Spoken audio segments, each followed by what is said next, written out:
autumn, like autumn chill hop. I'm gonna do sci-fi chill hop. See if that's even a thing. This is one of my likes. Actually, it could be.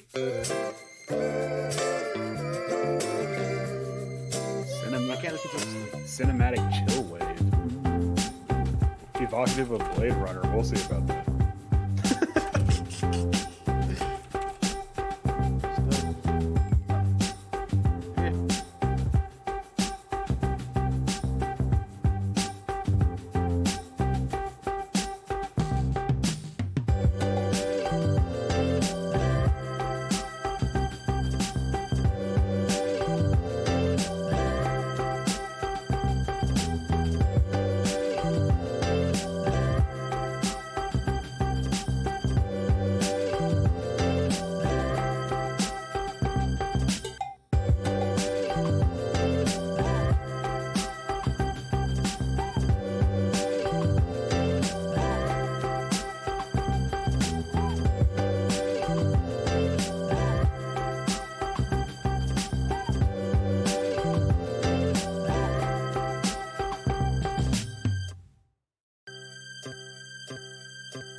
Never mind. I'll get to it when we get to Lancer. Okay. All right. See, we're live. Everything seems to be good. Levels look good. Andrew, say something. I'm saying something. Okay, there you go. Levels look good. Why did you say that? Running. All right. And welcome to another episode of A Talk of Opportunity, a podcast all about tabletop, board games, gaming, and everything in between. We are just two friends who love talking about dumb books that don't matter. Yeah. And with me, as usual, Andrew. Hi, it's my co-host. It's me, the co-host, the co-pilot. The co-pilot that actually has more knowledge than the actual host. Well, isn't that how it works, though? That's not entirely true. I act like I have more knowledge. I'm good at acting like I have more knowledge. Yeah. I'm just here to ask the questions. Yeah. But today, Yeah, we are talking about something new. Jose's the actual something pilot. unexpected. He's the one that like all like the stewardess swoon over, and I'm like the one that does the work. It's working. I take all the credit always. Meanwhile, you're like hucking back those like single shot bottles that's in like the free the the little ones. You know, you're putting on autopilot, which is to say me. I'm like flirting with the crew and having a good time. No, you're stressed out and lack of sleep. No, I'm kidding. I just know how to weasel my way out of the fact that I didn't do research.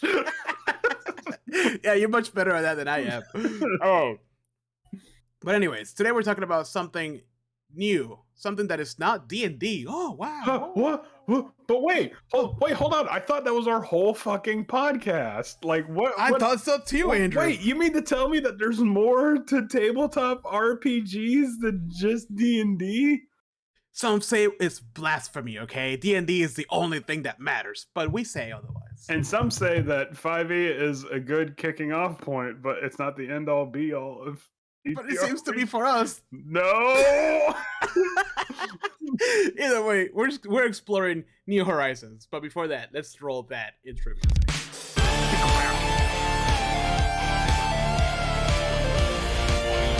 So after that brutal assault by the Orc warrior, the initiative now goes to you. Jose, what do you do? I'm gonna cast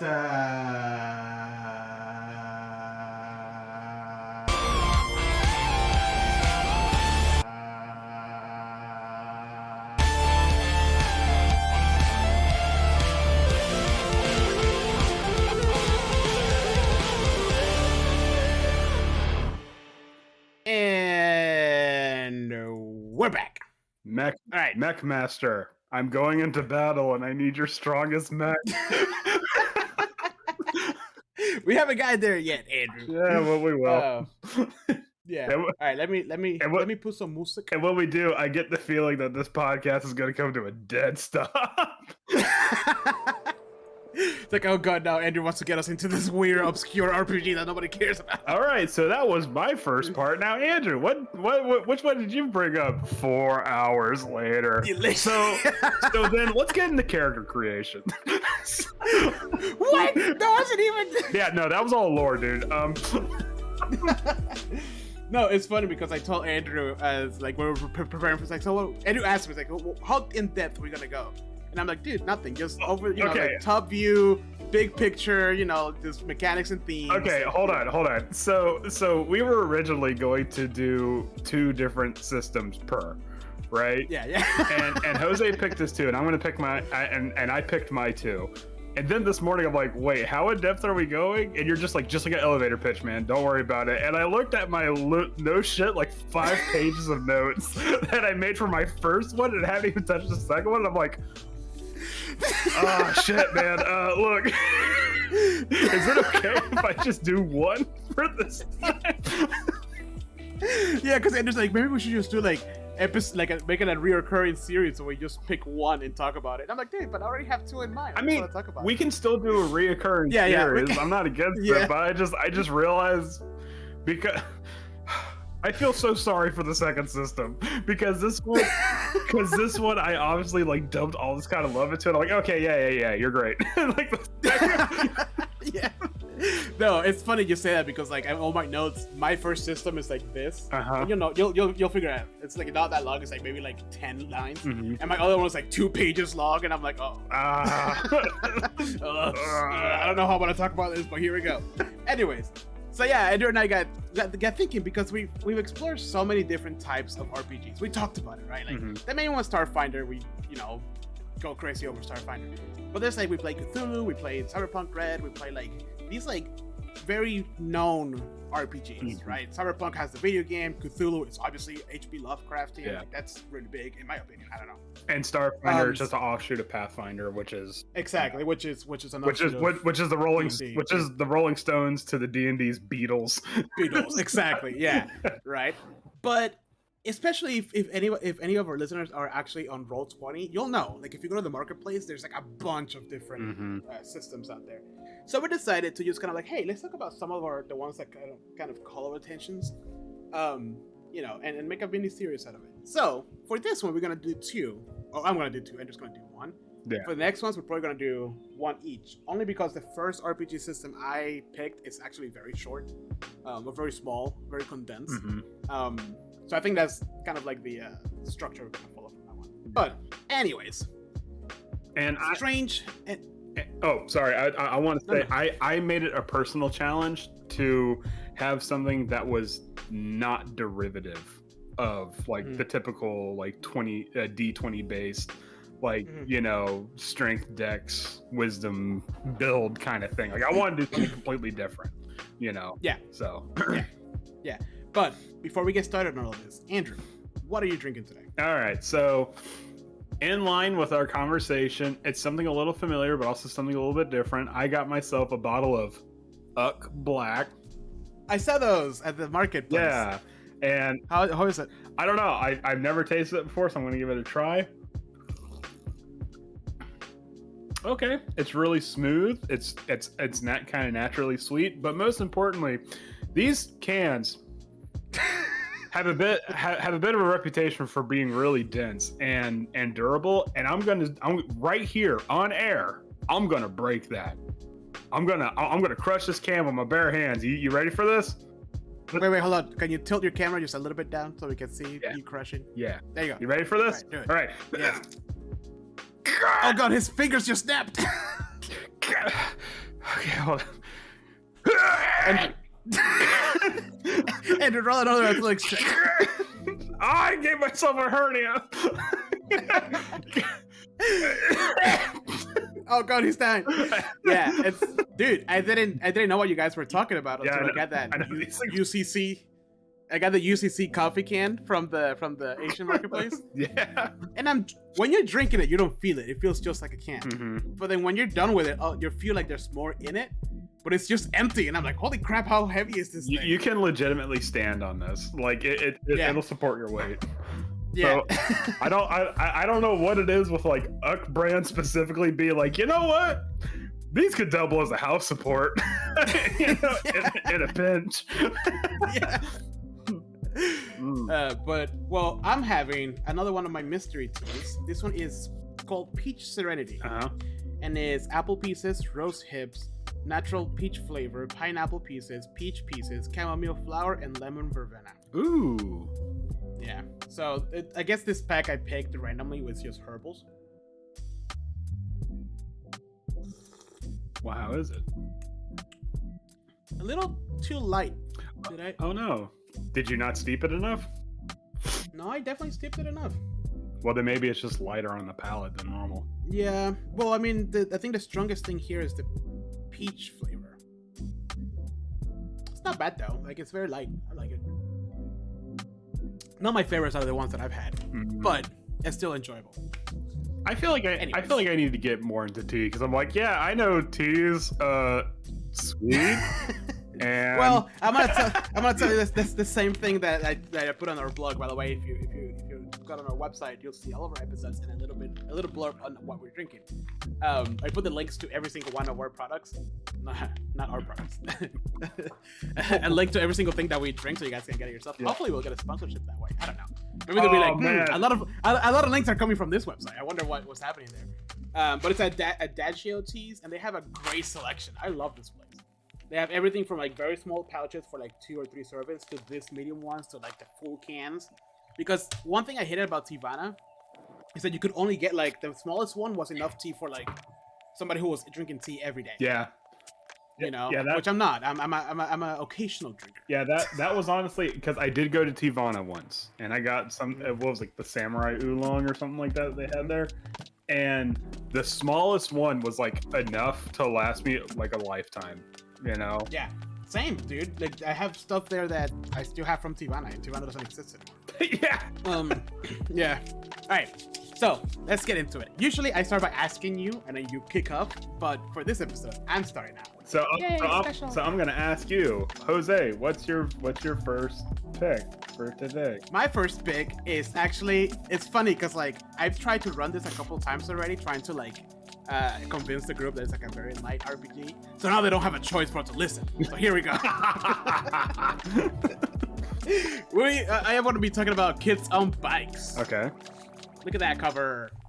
Oh. It's also a very small. This is the whole like. Holy shit! Yeah, it's like super small. I do not like the formatting of the words, like from legs to length. I mean, from edge to edge on the page. Yeah. Yeah. No, it could really benefit from columns, but that's okay. Columns, yeah. But it's fine. I mean, it's a very quick thing, and the reason why this appealed to me is I think it was a Kickstarter originally, and it has like a lot of different. Sorry, my music was really loud there for a second. That's okay. A lot of different like types of adventures, and it got like the Kickstarter did like extremely well. But the whole like elevator sales pitch on this one is literally like Stranger Things, one or two sessions adventures. Okay. Right, and I mean with the name like Kids on Bikes, it just kind of makes sense, and it takes advantage of the whole like coming of age, you know, the Goonies, Stranger Things. What's the one with the rail? The other I know which one you're talking about. You know what I'm talking about. Where they're like, hey, you kids want to see a dead body or something? Yeah, that one, yeah. Like it really is. It encompasses that like small town feel. So here are some of the bullet points that I wrote down for this one. The main part, and it's in the book, the main thing about this game is that it is very much storytelling to its core. Like, it's not just like, oh, the DM makes the world and then the players just kind of pop in there. They actually encourage session 0 to include the creation of a town, because this is not like D&D where like, oh, you are in Waterdeep but the Sword Coast is out there, you can go anywhere you want. This tell you to make the town not longer than like 10 miles, not bigger than you can get from one side to the other one on bikes. Okay. And also that movie's called Stand By Me. Stand By Me. Yeah. Yeah. Because the whole point of this is you are a bunch of kids, and there a lot of things are based on your age. So there's like young, teen, and adults. Okay, so hold on. Before we go any further, is this like real life? Or is there any? Okay, so there's no fantasy elements or anything like that. A little bit of it. Okay. And you'll see as I go down this, but they encourage you to make it into a small town in any time frame before everybody had a phone camera in their pocket. So like 90s, 80s, 70s, 50s, 40s. Oh my god. And even like 1800s. But as long as it was a mode of transportation that allowed you to get from one side of town to the other side of town. Oh my god, so this pretty much is like medieval. Like, you do have to go back to the Dark Ages. Yeah, no camera, Dark Ages. Yeah, they also say that to make the world or this town in somewhere that the rest of the world wouldn't necessarily care. So like Hawkins from Stranger Things, like very much like, oh, it's a town in America. But like Washington does not give a shit about this. Yeah, and and like out there anywhere, anywhere Iowa or some crap like that. Yeah, exactly. And it's broken down into there's a mystery, and then the players are collaborating with the DM as any other role playing. But what makes it interesting is that a lot of these encounters they have a little bit of Call of Cthulhu into it. Okay. Where you don't necessarily want to be fighting or one-to-one combat. Well, with people. I would imagine if you're playing as like children, like combat's gonna take a big back step. Exactly. And I think the most interesting part of this is that Session 0 is a bit more involved than just making your character. So everybody kind of like, and there's like a little bit of like a breakdown on how to approach Session 0. But essentially, after you explain, like, oh, you know, the main mystery of this town is there is a weird governmental building that is doing strange experiments, right? You and the players will sit down and kind of come up with a town with a couple different questions along the lines of like, oh, what is the like, you know, where are your houses at? Where's like the downtown area? and then you slowly but surely build your town. Okay, that's I actually really like that. That seems kind of cool. That you Yeah, I'm trying to. I should have put the now here's the thing. Does it have to be like a town, or can you build like a city, like a small city, or does it have to be like suburbia, USA? It has. Think of the size of Hawkins. Okay. From Stranger Things. Okay. That's it. So it can so it can have like a more developed area and then a more rural area, but it can't be like it can't be like one of the 5 boroughs of like New York City. Right, exactly. Because you assume that like there's a lot more governmental buildings, like cops, policemen, like things that will take agency away from the players. Okay. Obviously there's also like a section here about like how adults just don't notice things. Mm-hmm. But yeah, it is D20 based. But the way that it works is that you assigned your D4s to D20 to each one of your skills. Okay. So you obviously assign your strongest one to whatever you want it to be, your strongest ability. So there's no like ability score or ability modifiers. It's just a D20 for if you're a fighter, then you'll put it as your brawn, I think is what they call it here. Okay. Does that make sense? Kind of. So you're stronger. So what you're better at is what your larger die will apply to. Oh, okay. Okay. All right. Yeah, and then you just roll that and you get what you get. Okay. That's honestly kind of the same. It's weird. It's kind of the same thing as the system I'm going to go over. So it's funny to bring that up. All right. Sweet. And then another thing of it is that instead of classes, they have tropes. Okay. And I like how I put page numbers for my other book, because I'm assuming like it's way larger, but I didn't put any numbers for this one book. But the tropes are like, are you gonna be the brainy kid? Are you gonna be the awkward kid? Are you gonna be the school jock? Are you gonna be the popular kid? Okay. And each one of those, oh here, I found it. So the tropes are the blue collar worker, a brilliant mathlete, a brutish jock, a bully, a conspiracy theorist, a funny sidekick, a laid-back slacker, a lone weirdo, an overprotective parent, a plastic beauty, a popular kid, a reclusive eccentric, a scout, a stoic professional, a wannabe, and a young provider. So if you had to pick one of those, which one would you be? Oh, that's a good question. I think I will do probably the lone weirdo. Okay, I was thinking either that, laid back slacker, or reclusive, erratic person. Yeah, and obviously these tropes here in the book that they kind of give you are just guidelines. Obviously, if you think of something more specific and you kind of want to work on it, right? But the main thing of this is that it will assign the dice to your skills. So the main skills are brain, flight, grit, charm, fight, and brawn. Okay. And then each one of these tropes also has like an age limit to it. So like for obviously the blue collar worker, it has to be an adult. But like a brilliant mathlete is either a child or a teen. And then a brutish jock is just a teen, and so forth. Okay. So let's pick one for example, and let's kind of talk about conspiracy theory. So despite the fact it's called Kids on Bike, you can play as an adult? Yes. Okay. And that comes into play because an adult will have more access to different things. Monetary stuff in this game is kind of weird because like it's not like, oh, you have a number of money. Mm-hmm. You, as a kid, you are able to you ask your DM obviously, but as a kid you'll be able to find like, oh, you can buy like a flashlight, mm-hmm. or a book, or you can save enough to get yourself a baseball bat, right? At most, right? As a teen, you have a little bit more leniency with that. Think of what's her name from Stranger Things, that she buys a fucking shotgun in the last season. Nancy.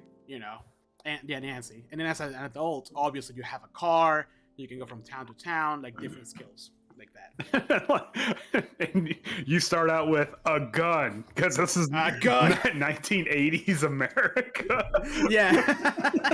So like that's after everybody picks like the tropes and like they make their characters and whatever, and then assign a name and whatever else to it.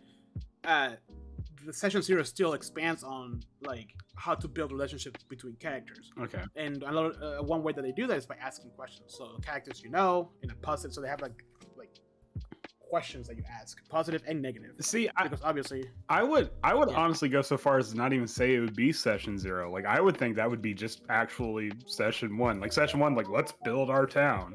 You know? Yeah. Because like session 0, depending on the kind of player, you can just kind of check out for the most part for session 0 until it's your time to like, oh hey, this is my character. You know. Yeah. But yeah. Yeah.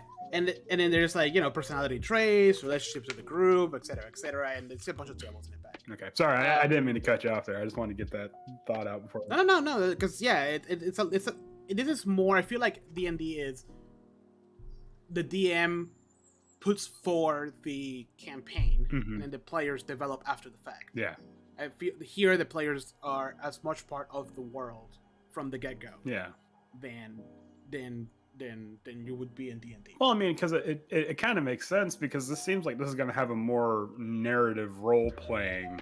So like it would only make sense that like, hey, let's all pitch in on building this world and stuff like that. So I think personally, our table can do something like this.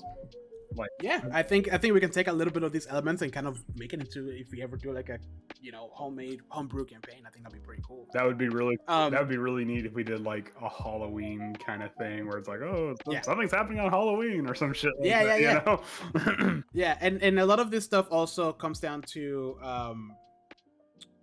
whatchamacallit? They don't call it DC. What do they call it? I didn't write it down. But it just has the same elements as like, you need to break down this log, so the skill will be brawn, and this is the difficulty. And then obviously, not since it's one die per skill, like one like D20, D12, whatever, right, per skill. Not everybody's gonna have brawn as their main skill. Right. So you gotta kind of make sure that they have a player that they do have brawn as their main skill. Okay. Now is it something where like if you pick, like say for instance the one I picked, the laid back slacker, do they have a set skill build? Yeah. Okay. Yeah. Okay. That's so cool. The laid back slacker has, just to give you their highest one is actually flight. Oh, okay. Their second highest is charm. Then their D12. So D12 is charm, a D10 is brains, a D8 is grit, a D6 is brawn, and a D4 is fight. And they get the special ability electric lettuce. Well, I mean, and then you have like possible strength and likely flaws, and then 2 questions, because it gives you like a little bit of like a breakdown to kind of expand on it. Okay. But like possible strength is you're cool under pressure, or you're easygoing, you're skilled at, and you pick one of the skills. You're a treasure hunter, an assuming wealth. Unassumingly wealthy. Okay. And that kind of like just helps develop your character. Okay. Okay. All right. There is no hit points, and it all comes. I kind of find this kind of interesting because whenever there's conflict, it comes down to the dice roll, right? And it depends on how much of a failure or how much of a success it was. Right. Determines what happens. So, as an example, right? Let's say that you are attacking me. Okay. And then we both roll or whatever appropriate dice, because you kind of talk about it, right? Like, oh, you're brawn, and I'm gonna try to fly from you, etc. Right. So the defender's roll, if the defender's roll is greater than or equal to the attacker's roll, the narrative control goes to the defender. Okay. Yeah. And then the effect is that the defender is uninjured, the projectile misses, or the blows don't land or hurt them enough to matter. Okay. If the attacker's roll is greater by 1 to 3 points, the narrative control is on the attacker, but they explain how they attack, and the defender narrates what they do to mitigate the harm to them. So you're literally like fighting over control of the story, more or less. Okay. Yeah. All right. That's kind of neat. Yeah. So to jump to like if it's a 10 or more, right, from the attacker's side perspective, the narrative control, the attacker has full control over the narrative. They explain what the defender does in response to the attack and how ineffective this response is. The effect is that the defender is dead, or quite nearly dead. Oh my god! Yeah. So the effects are determined. The narrative is what changes, right? Okay. So like the step below that is the defender is badly injured, and they need help as soon as possible. And then the step before that is the defender is fairly hurt, but they can still move around and kind of walk and whatever. Okay. And then the one before that is, you're hurt, but you can still do things. Like you're not. So there's not like, oh, I'm one hit point away or whatever. Like it's more narrative driven than mechanically driven. So that actually seems really neat because now it's just like instead of like what we do and like what like Matt Mercer does and stuff like that. Like, okay, how are you gonna kill this guy? It's just like, no, you've gained narrative control of this fight. How's it gonna go down? Yeah, exactly. So like it's not up to the DM anymore how it is narrated. It is literally mechanically on the players side. It is assuming that it's PvP, obviously. Like if the defender is the player, then etc. Right. But, either way. There's also, of course, because every small town mystery adventure can go without a powered character. Oh, what's that? Oh, okay, so, like the L of the okay. like 11. Yeah. However, the difference here is that the power character is technically an NPC that can be controlled by the players. Okay. They pack a punch, but they can really lose their stamina really quick. Okay. It's just like 11. So just to clarify, you can't make a powered character. No. You can just come across a powered character. Correct. Okay. Yep. Yeah. Just like Stranger Things and 11. And I'm pretty sure the guys who wrote this saw Stranger Things season 1, and they're like, let's make that into an RPG. Yep. Because like the more I read on this, it's like, wow, yeah, no, it makes sense. They should have waited. And then, like they should have waited till season 3 so they can get the stat blocks for Russian soldier. Yeah, right. No, that's an expansion. One thing it's called the Red Scare. The Red Scare. Anyways, go on. One thing I found really interesting. Actually, yeah, like look at this image here of like a police in the looking with the flashlights in the woods. Okay. And the bicycle that's almost from Stranger Things. Oh yeah. You know what I mean? Or maybe it's the thing that Stranger Things just did it so well to bring all the 80s, 90s into one. Oh, well, like what's it? When Stranger Things first came out, Red Letter Media said this is the perfect love letter to 80s media. Yeah. And it's totally true on that one. Yeah, exactly. So, but then you're asking me, like, well, how did you make the town interesting? Like other than just being like, oh, there's a weird Russian scientist doing experiments on young kids or whatever. Well, I'm glad you asked. There's a section for that. I didn't, but okay. Well, no, I know. So this goes kind of like on the like making the town, but like some things that you kind of have to think about is like notable organizations in the town. Mm-hmm. Like, what are these organizations hiding? Is there something sinister about the organizations? And a lot of these are more for the DM rather than the players. But you can always introduce it to the players. Like, oh, what is that shady building that nobody wants to go nearby? Like, what's you can start it off as a urban legend, but turns out there's an actual like hidden something going on there. Okay. Then you can have stuff like notable landmarks. Rumors about the town, strengths and tropes of the town, and then the biggest one I think is going to be relationship questions, because a lot of these questions also kind of like introduce elements of 80s tropes, like I just said, like that weird house that everybody crosses the street not to go nearby, that kind of stuff. So it is a very like communism. Yeah, right. It's a very narrative driven game. Okay. It is supposed to be short. They actually say that a lot of adventures can be finished in like one session, and they have a blog about like continuing a campaign about it. But for the most part, like you expect it to be fairly short. I don't see this being anything longer than maybe 3 sessions. You know. Yeah. But yeah, it was really light because like, and I know I keep saying Stranger Things because I mean it is one of the biggest pop culture references out there. Well, I mean, not only that, but this is clearly what it pulled itself from. But I mean, you can also like take inspiration from like E.T. or maybe even like Poltergeist. You want to do something like a Yeah. little creepier. So I mean, just pick Yeah. pick a Steven Spielberg movie in the 80s. Yeah, right. But at the end of the day, it is narrative based, and it's about bringing that, like, I don't know how to describe it. What is it? It's like a sense of wonder that you had as a child, in town. Like, like when you had that, like, oh my god, we can build a rocket and make it go onto the moon. Yeah. Like that kind of like a naive wonderment. The economy will never be any better than this. Yes, because we all definitely said that at one point. No, I know. But no. But one thing. But no, like, go ahead. But no, like the whole idea of like you can go into a forest and actually like look for pirate treasure or something like that. Yeah. So. Yeah, exactly. But then the other cool thing about this is that I found it really interesting is that it has a lot of like social,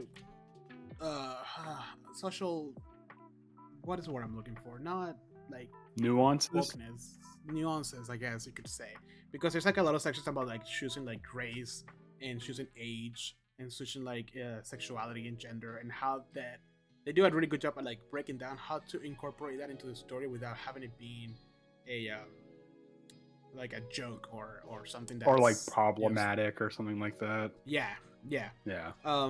Even disabilities too, like how to play a disabled character, like that kind of stuff. Okay. Which I found it really interesting because I haven't seen that anywhere else. So it's more like representation.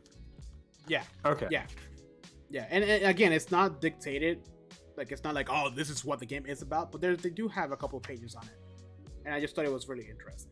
That's nice. I actually really appreciate it when like a content creator like that, like as if they're a fucking YouTuber, but like when a game creator like, hey, like this is how like honestly like things were, not saying they're great or anything like that, but but we are also doing this to also show, hey, good can come from whatever, like like just like not really hand waving the problems, but just more like, hey, you don't have to do this. So yeah. So this is the one I was trying to find. It says including characters who are disabled or neurotypical. For some players, a traditional able-bodied or neurotypical character might not fit their vision of their character. There's a character twice there. Instead, a player may want to play a character who is physically disabled or whose brain functions differently. As long as the player and the GM agree that you will be appropriately sensitive in playing the character, you can play any kind of characters you want to play. When embracing these differences, keep in mind all of the likely consequences, both positive and negative. Fleshing out these traits will help you play your character better. Remember that the limitations that accompany these differences should consistently develop the role-playing experience. Some differences may present situations that require more complex problem solving or may lead to easier solutions to others. Remember, the GM and players should both carefully consider whether or not a player is ready to embrace this role-playing respectfully before agreeing, and you should make sure that everyone at the table is comfortable with the direction of the character. Well, yeah, that's just typical session zero. Like, hey, is it cool if I play this kind of character? Obviously, I'm going to be respectful towards it. Yeah.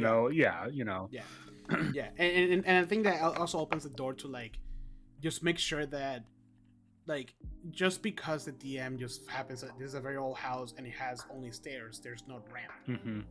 That people understand that you're not singling that person out, but it's part of the role-playing element of it. And your friends help you up this. You know what I mean? Like, it's one of those things. Either that, or it could be something like maybe that person who is unfortunately relegated to a wheelchair could be like, okay, you guys go investigate upstairs. I'll do what I can down here, and then you can build narratively off of that. Yep. Yep. Exactly. Again, money is not based on like rolling or equipment or whatever. It's just based on your age. And the last thing I have here is that the power character is GM created and can be cut control, which I already said. So it might be a good thing to split the party in this game.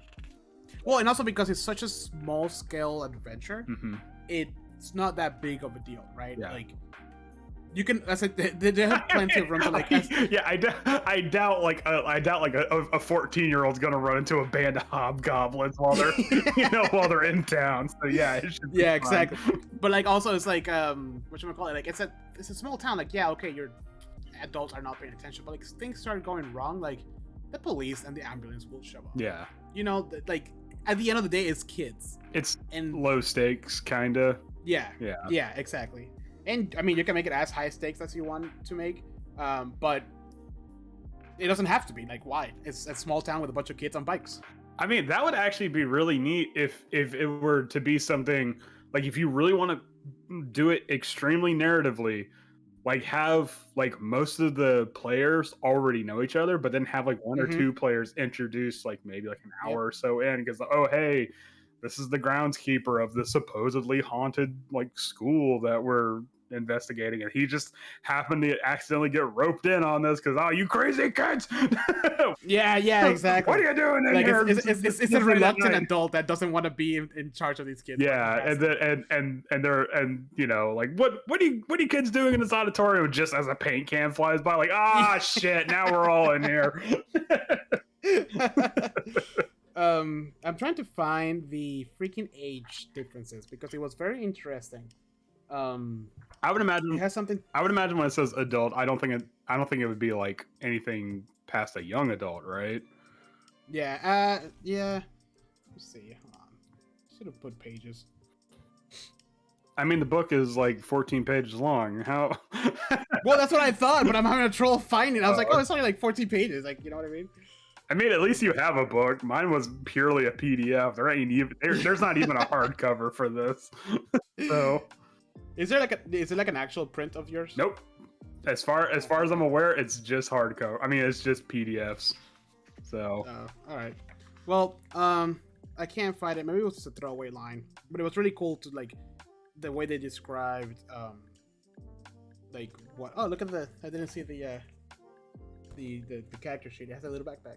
Oh, that's cool. Yeah. Oh, okay. That was one of the things too that they did mention. Now that it assumes that every kid has a backpack and every teen has a backpack, but every adult has a trunk and a car, so they can store more things. Okay. So I just thought it was funny because I was like, yeah, okay, like if you you can we were the fucking cannon that we found in the museum. We gotta use it. We can't put it in a backpack.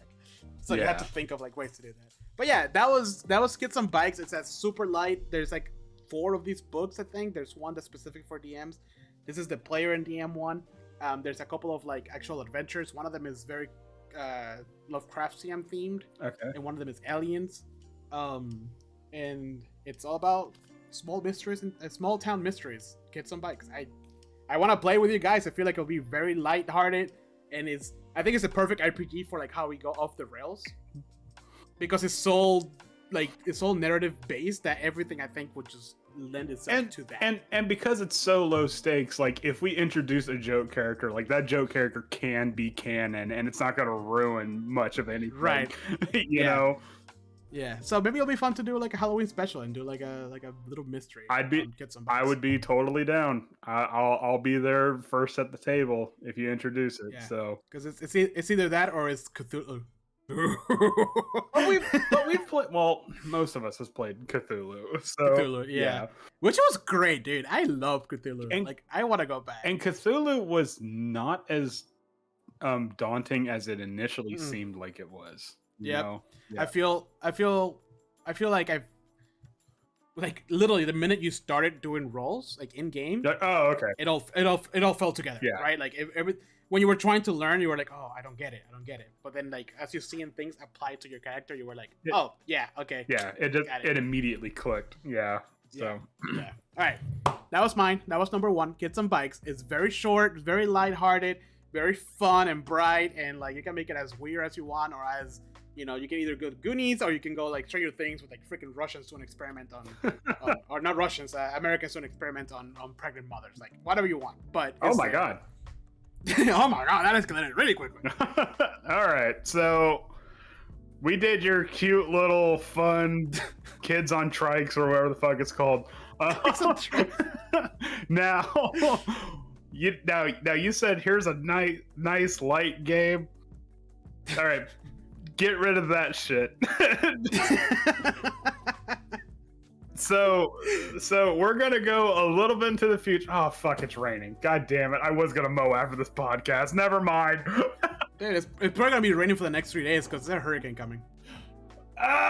Anyways, it's fine. So, Kids on Bikes takes place in like the 80s or something like that. My system, Lancer, takes place in the year 5016 U, which is not AD. 5016 U, which is 5016 years after the establishment of the Union, which is canonically like 10 to 15,000 AD. Wow. Okay. Yeah, so we're broaching Warhammer time, but not quite. All right. So what is this? What is this RPG? Lancer. It takes place in the far future, but not far enough to where we discovered aliens yet. It is. Right. It's relegated to our solar system, and you play as a Lancer or a pilot for a mech.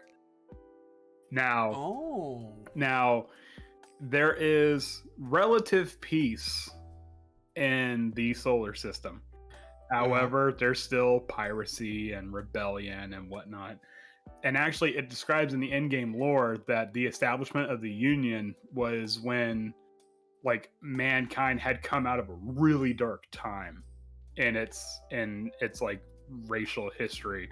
And it actually says, like, due to the lore, like, there might be some things that could be like triggering or something like that. If you ever come across this is water, by the way. I know. I don't want you to think that it's beer. It's kind of early for that. No. I recognize the liquid death. Yeah. Okay. Oh god, he's getting a lantern. All right. Yeah. I'm gonna need one of these. Just make myself comfy. Anyways, but it has a page long like introduction to the lore or on like content discomfort and stuff like that, and it essentially says that like you're gonna come across things that you might find uncomfortable, and if you do, go ahead and use what people have been using called the X card. Where are you familiar with the X card? It's essentially just an index card that has an X on it, and you can establish this at session 0 for any game that you're playing. But if like a DM or a player like starts broaching a subject that you might find uncomfortable, you just play the X card and be like, okay, that's off the table. You know, like interesting. Yeah, okay. I mean, it's not.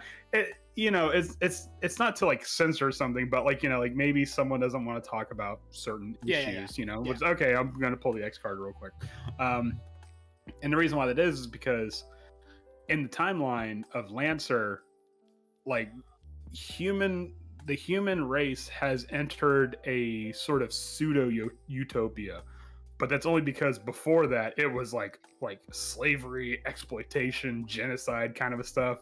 Kind of like Star Trek, where it's like things are great now, right? But 2,000 years ago it was bad. So yeah. Anyways, so it takes place in the solar system, but you can totally go out of that because we have something called the blink space, which is a parallel dimension that essentially allows us to instantly travel to any corner of the galaxy. And so like Warhammer, but less frightful. Warhammer, except we're not hurling through the plains of hell, and we're not being exposed to chaos energy. However, there are creatures within the blink space called NHPs, or non-human persons. And what those are is that those are essentially organic AI that you can use for your mechs if you so choose. Interesting. Yeah, and the thing about it is like organic AI, more or less organic AIs, and like in the lore they have found these NHPs and they've taken them back to the material plane, for lack of a better term.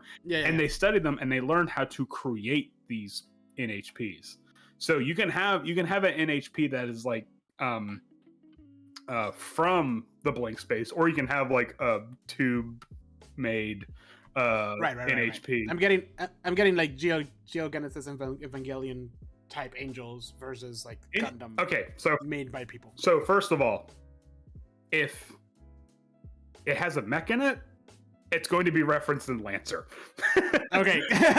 Like I'm talking Gundam, Evangelion, Pacific Rim, anything, Oh shit! anything All right. like that. Yeah, it's going to be in Lancer because these guys are nerds and they love it. Which, by the way, I should probably say the creators is Massif Press, Massif Press, and it's written by Miguel Lopez and Tom Parkinson Morgan. Ooh, Latino, hell yeah. The latter of which made a pretty successful comic called Kill 6 Billion Demons. and of which he loans his artwork. He makes all the artwork for Lancer. Should I reach out to them to see if they need a website made? Kind of, yeah, because all they have is like an itch.io. Did you look it up? Yeah. Yeah. It's like a blog, you would say? Yeah, I mean, but it's only like the two guys plus some, that's fine. Plus some background people that helped with with the making of. So we're talking like, I think at most it was like 6 people that made this. So definitely. Oh, dude, this art is killer. Ain't it? Hold on. Holy. Don't. Yeah. Okay, I'm gonna look. Sorry. Yeah. Don't spoil it for yourself. Hold on. Okay. All right. So this is. I just saw like. Okay, go. I'm excited now. So this is essentially Titanfall, the TTRPG, to where it is combat heavy and role playing light. Okay. Oh. But it's only combat heavy if you're in the mech. Now there is combat as a pilot, but it's generally like, do not engage in combat because you're a squishy pilot. Because all pilots, you have a set number of HP. Your HP is 6 plus whatever level you are. Like that's it. Right. And like weapons can do like 2d6, like 60 damage. So like you're gonna get splattered if you're a pilot, unless you're really good. But there are separate rules for being in a mech as opposed to being outside of a mech. And it only uses 2 dice. It uses a D20 and a D6. That's it. You could totally get away with those 2. In fact, that's all you need is a D20 and a D6.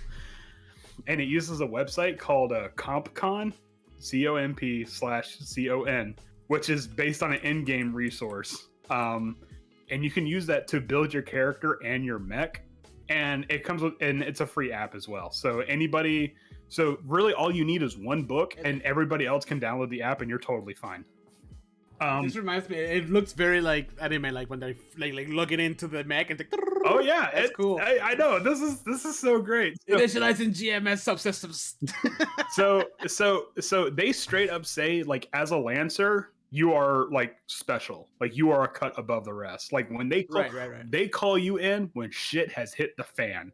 So it's like you're not playing as a nobody. You are somebody in this game, and people will like revere you, and so, well, not revere you, like, oh shit, right, guy, like the classic like 80s pilot. Oh my god, it's a pilot, like, oh yeah, wow. And okay, so before we get into, oh, and also you don't need to worry about money in this one too.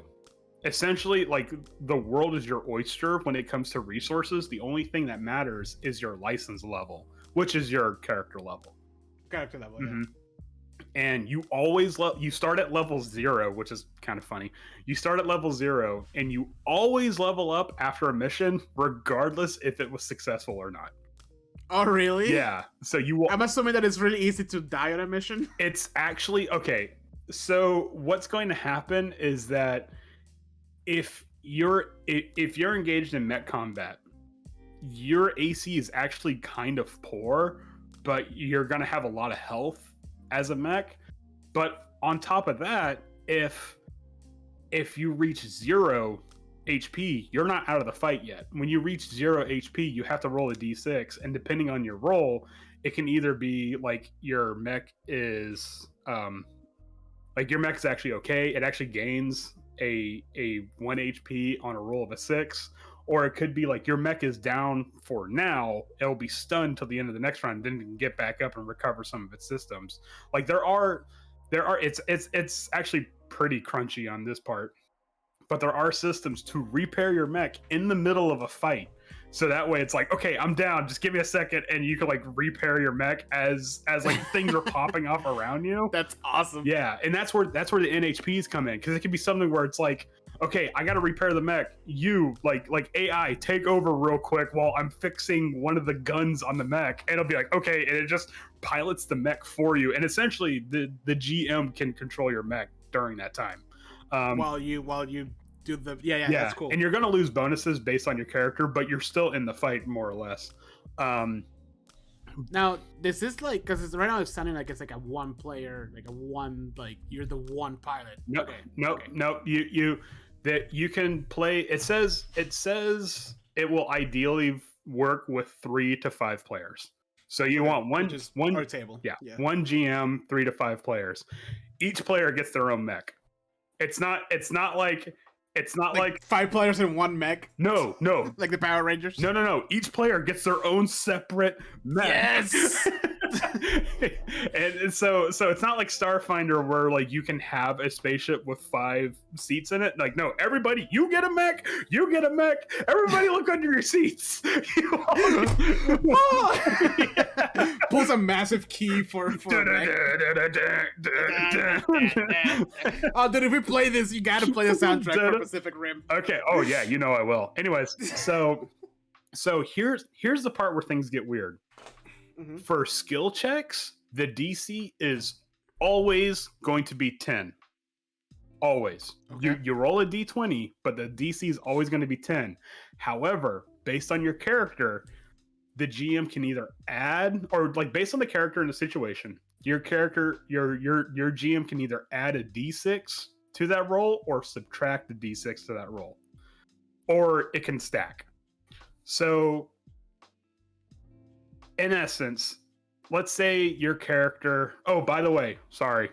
I know I'm covering a lot of ground here in a poor way. I apologize about that. It's okay. I'm engaged. I like this. I wanna.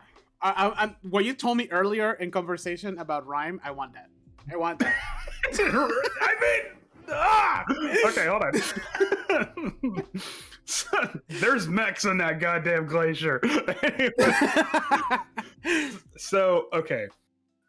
So when you're making a character, you don't have strength, dexterity, none of that. No traditional stats apply. Your pilot is solely dictated by your background and something called triggers. Now your background can range from anything like you were a mechanic to you are an outlaw to you are an actual pilot to, or you could be something weird like you were a priest and you became a mech pilot, or you were a noble, and you became a mech pilot and stuff like that. So I like that because like in every mech anime / movie out there, it's usually something like that. Mm-hmm. And for the most part, because I'm a big fan of Gundam, it's usually like a young kid that just happens to stumble upon a Gundam version 78, mm-hmm. and they were able to pilot it because they're just a kid, like that kind of shit. Oh yeah, I mean there is. Okay, hold on. Let me see if I can pull up the backgrounds list, because there's 20 backgrounds. Okay. And depending on your background, that you can invoke accuracies, or the GM can invoke difficulties. So say. Okay, that's very familiar to Dune. I'm just gonna say that. Okay, it's kind of weird how there's like a through line through all this. Anyways. Yeah. So let's say you were a mechanic. Okay, mm-hmm. You're a mechanic. You're in the midst of combat, and you've taken a hit, and one of your auxiliary weapons has gone offline. Okay, you as a player say, I'm going to use my mechanic background to get an accuracy on fixing whatever this is. Okay, so then the GM's going to be like, all right, make me a certain roll. The DC, like I said, the DC is always going to be 10. Make me a certain roll, but then add a D6 because you're using your mechanic background on top of that. Okay, got it. However, if it's something that's like, I'm a nobleman, and as a pilot during my downtime, because that's how gameplay is broken up. It's broken up into downtime or combat. That's it. That's it. there's no in between. There's downtime and combat. No travel? No, that's actually covered in briefing. like during briefing, you travel. Yeah, you're traveling to your mission. Yeah. So like, let's say during your downtime, which as a pilot you can be used to gain resources for your upcoming mission. Let's say you chose the nobleman background. Well, I'm going to try to persuade this commoner to give me resources for this next one. Well, okay, you're going to get difficulties because this guy, he thinks you're just like noble trash, and how like oh, you're always looking down on the common man, so I'm going to take away a d6 based on how based on this particular role, so that kind of a thing. Let's see. And these accuracies and difficulties can stack, so you can have multiple accuracies, you can have multiple difficulties, but they'll cancel each other out. So if you have 2 accuracies and a difficulty, you get 1 accuracy, and vice versa. Right. Let's see. So your background can help determine accuracies and difficulties, and then you have something called triggers, and these triggers are little tiny skill pluses and bonuses. Like, for instance, like some of these are one of the triggers is hack and fix. So when you pick that at level 0, you get a +2 to your whatever your hacking or fixing roles that you need. And then there's one that's called charm, which is pretty obvious. One called showing off. I mean, there's a bunch of weird triggers and stuff. And when you level up, you get a +2 to 4 of these triggers that will that will affect how your pilot interacts with the rest of the world. And every time you level up, you can either add a +2 to that trigger or get another +2 to a separate trigger altogether. So you can like keep doubling down on what you're good at, or you can kind of broaden your horizons on what you can do. And these triggers are gonna be solely how you interact with the world, including combat, because one of them is called, apply fists to face. Otherwise known as a punch. Yeah, so you can use it because there's not going to be like traditional attack rolls when you're a pilot. Yeah. So you'd be like, okay, I'm going to get into a bar fight. I'm going to use my apply fist to face trigger, and I'm going to get a +2 to whatever kind of roll I need to make. So when you're in the mech, how does combat work? Is it just Is it control like you're a character, like you're the mech as the character, or is it like other tiers to it? Okay, so in narrative is freeform, like it's just whatever happens is going to happen. Okay. Mech is the exact opposite. Mech is rigid, sturdy. Like, okay, whatever the equivalent of initiative is, this is the order we're going to go in. And everything is going to be grid based or hex based. You can do either. It's okay with either or. And then on top, and then that's how you'll go. So if you so choose, like if you need to exit your mech, it's generally like established that you shouldn't exit your mech unless it's going to explode. Because then your character is going to be very vulnerable. But once you're inside your mech, there are rules, and you have to follow these rules. Okay. So inside the mech is so much different than being outside the mech. Outside the mech is purely narrative. The mech is purely mechanical. So let's just get to mechs, because that's going to be the part. Yeah. Like, okay, let's go. Come on. So you're talking too much, Andrew. Show me the goods. Yeah, right. So when you start with a character, you're always going to start with what's called the Everest mech, and what that is the most general, normal, blah mech that actually, from what I understand, if you put enough points into it, is actually one of the strongest mechs there is in the game. Like, really? Like, it actually got to what was it called again? The Everest. Oh yeah, look, it just looks like a soldier, like the old school Gundams, like the one that are like all green and like. The Everest is actually the only mech that doesn't come with the artwork, and that's just because you could probably just do whatever you want to do with it. Okay, so this is somebody's artwork. I thought it looked kind of official. Yeah, no. If by the way, the free PDF that's on Massive Press that I'm looking at is 259 pages. That's a free PDF. That's a free PDF. But the Everest is the only one that doesn't have artwork, and you always start off with that. but every time you level up, after a successful mission, you can switch to a different company mech, or you can keep building on top of the mech that you already have. So there are 5 corporations technically. There is the hold on a second. Let me pull up the list because the corporations are very interesting. Oh, this was a Kickstarter. It was a Kickstarter. Yeah. It raised $432,000. Mm-hmm. And it was they only wanted 46,000. And they got it. So yeah, this was immediately successful. Like everyone loved this. Okay, so the Everest is the only model from the corporate. There is hard copies. There is. Yeah, you have to go to the bikers on Kickstarter and get with them, but they are hard copies. All right. Anyway, sorry, I didn't mean to interrupt. So the first corporation that everyone's going to get familiar with is General Massive Systems. And this is literally just, hey, this is your starter mech. The only mech they make is the Everest mech. And like I said, you can roll with this and build on top of it, but once you level up, you can go to a different corporation. All right. And each of these corporations specialize in one of 4 stats that's going to dictate how well your mech does in combat. So these stats are hull, HULL, and that determines how physically tough your mech is. And you can roll a hull check if you're like smashing through a building, physically wrestling with other mechs, or lifting and pulling structures. Okay. So for what you're saying right now, I'm envisioning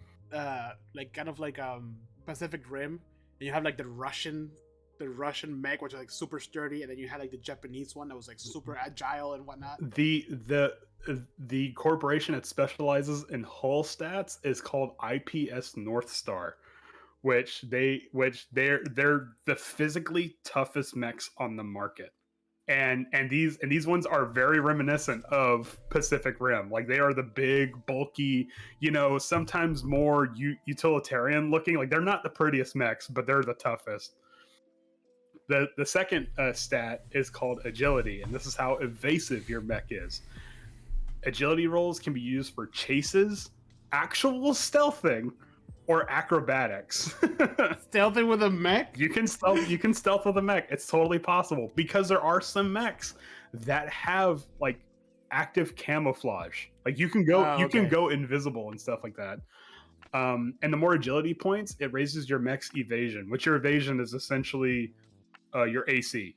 Like when you're rolling for an attack, you have to roll against an evasion. And the one that the corporation that specializes in agility is called the Smith Shimano Corporo, which these guys are, seriously, look them up. It's straight out of Gundam. Like these are like the sleek like what's it called? Smith Shimano Corporo. How do you spell that second part? Shimano. And these guys specialize in dexterity and obviously like a sleeker model. Like these are like much thinner models and stuff like that. Yeah, these are either that or Ghost in the Shell. Yeah, that too. Like pretty much take any sort of anime mech and you have a Smith Shimano Corporo mech. These guys are also very good with hand-to-hand combat because, hey, what's an anime Gundam without like some sort of like gigantic katana, right? Yeah. And then there's System. System controls your mech's electronic warfare capabilities. And the system checks can include stuff like scanning or analyzing enemy info, boosting allies' electronic systems, weakening enemy electronic systems, or hacking. And the corporation that specializes in system, like the system stat, is a company called Horus.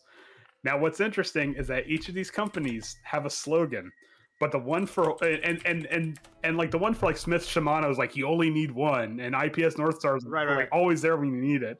The one for Horus is congratulations, pilot, you have been chosen. Access is yours as long as you can keep it, because in the lore, nobody really knows where Horus comes from. Yeah, it's just like they came into the fold of the big four corporations because Yeah. it just so happens that every time where there's like human civilization in terms of the omninet, which is like information spread through the blink space, wherever the omninet is, Horus just also kind of shows up, and they just kind of happen to be there, and it's like, where, like, nobody, you can't find a Horus factory, like Smith Shimano and IPS North Star. Like you can find a manufacturing factory. Nobody really knows where Horus comes from. They're just kind of there on the market. do they expand on that, or is it just kind of not really? Like it's sort of described like Horus mechs are like a weird, like, eldritch, like they come from somewhere, but we're really not going to question it because they're really useful in combat. And so as such, they don't have model numbers, they have designations. So you have like the ones called like the Baylor and the Goblin and the Gorgon and stuff like that. And these are your weird mechs. These are ones that like they use weird combat, and they can like override or overwhelm like the enemy systems and stuff like that.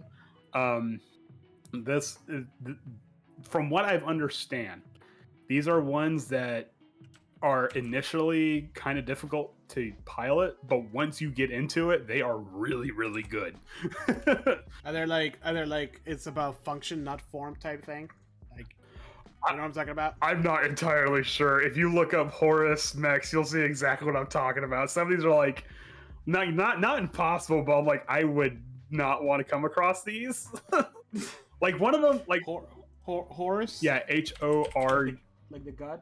Yes, like Horus Heresy. Which is what they totally take that name from. Oh, I see. Yeah. Whoa, these are cool as hell, dude. Like some will have like vestigial arms and crap, and like, why?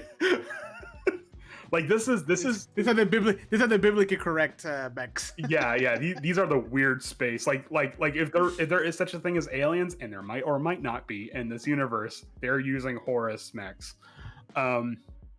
And then the last big stat is called engineering, and this determines your mech's support and supplies. Engineering checks can be used for roles that when you're piloting a mech, you can push the mech past its physical limits to get that little bit of extra juice, or when you're dealing with environmental hazards like heat or radiation, or you can even overclock your mech's reactor to boost your own armaments and stuff like that, because there is a thing called overheating, and you can overheat your mech. Like, you get bonuses for it, but that could totally backfire on you, and your mech can just die because you pushed it past its limit. Oh, that's cool. Yeah, so you can have a pilot that knows how to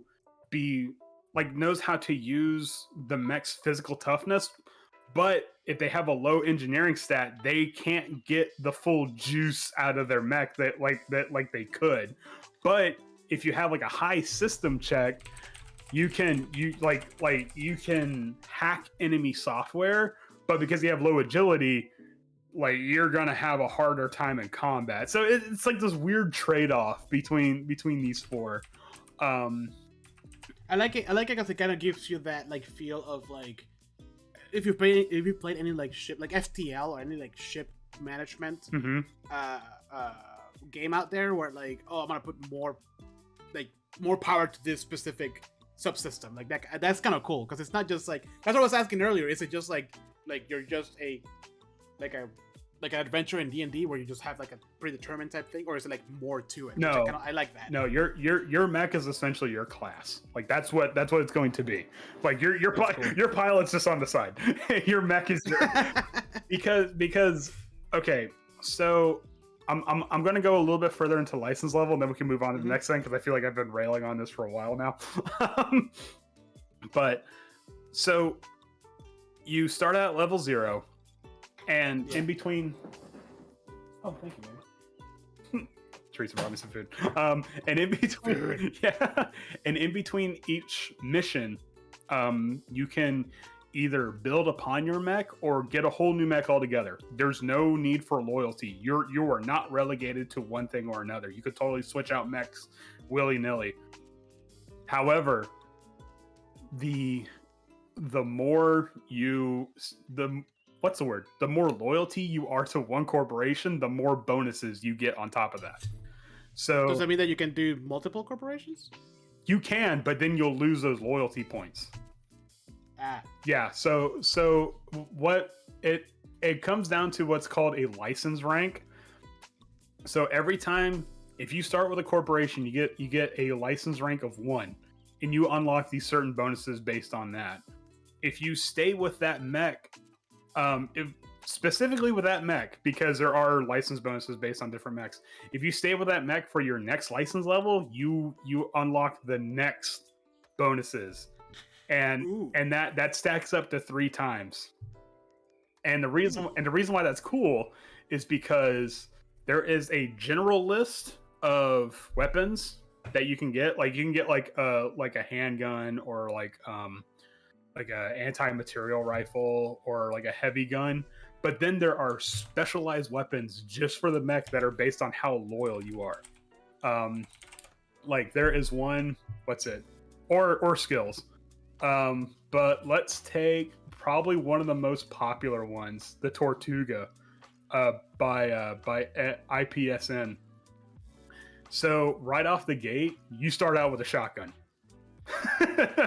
like a shotgun for a mech. So you're right. So you're doing a lot of damage, and then if you go into the next level, you gain a feature called the catalytic hammer, which you can stun enemies on top of doing damage to them. And then if you stay with your mech even further than that, you get something called hyper dense armor, which you gain resistance to all damage, and you gain saves to like overheat and stuff like that. So if you double down on your mech, you will get more bonuses out of it.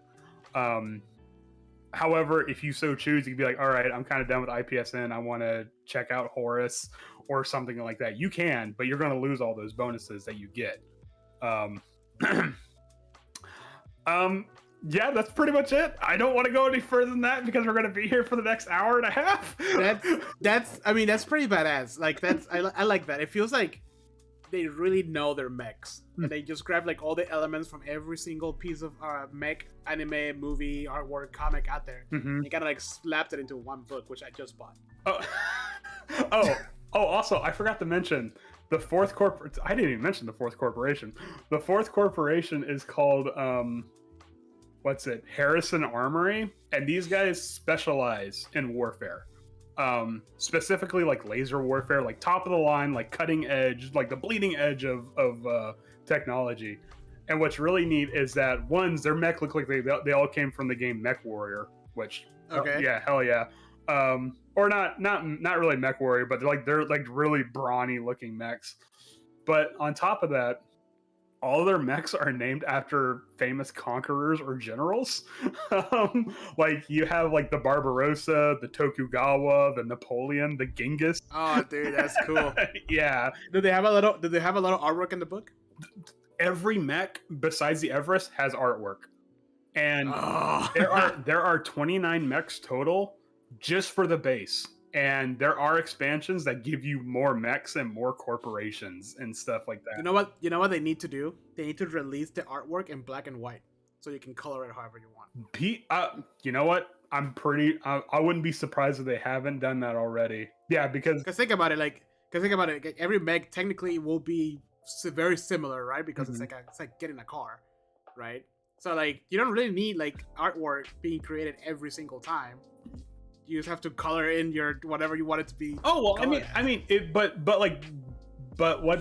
is a very, very small subreddit, but it is full of like, hey, this is my mech. Like it's based on this like class. Like, you know, like, oh, this is a Barbarossa class mech, but this is what it looks like, and it was made from like remodeled from like a fishing mech or some crap like that. That's cool. Because one of the corporations, I think IPSN was like, we were a mercantile job-based mech, and we got folded into warfare. So we had to like transfer our mechs into like kind of warfaring thing. So it would be like, oh, this was actually originally a farming mech, but now it can use this kind of weaponry or something like that. So yeah, it's cool. Yeah, I know. I just for the past 5 hours I have been reading on Lancer, and it's immediately sold me. Well, I love mechs, you know that. Oh yeah. So I'm very interested into this. I just bought the book. It's a little pricey, but I just bought it because it's like this fucking thick. Just get in the fucking robot, Jose. You mean Octavio? Okay. No, I love it. Turns out my golden dragon ancestry was a mech. I mean, I was gonna do another system, but then I started reading into this. I'm like, no, I'm good. I think I'm good with just right now.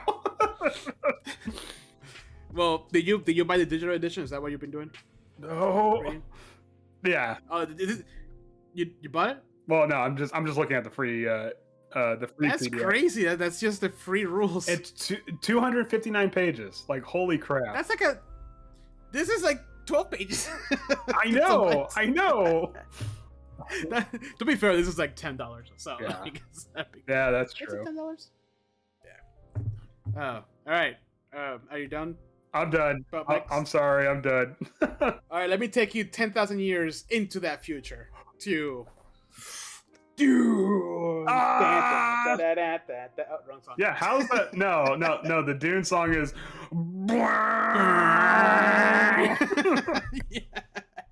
Yeah, I got lucky and I got the special edition of Straightest cover, so it's really nice. Ooh, that does look nice. Yeah. All right. So you had mechs, fast pace, warfare, downtime, and fighting. That's all there is. Non-stop violence. You know, it'd be really cool if we got rid of all that technology. You said AI, I say heresy.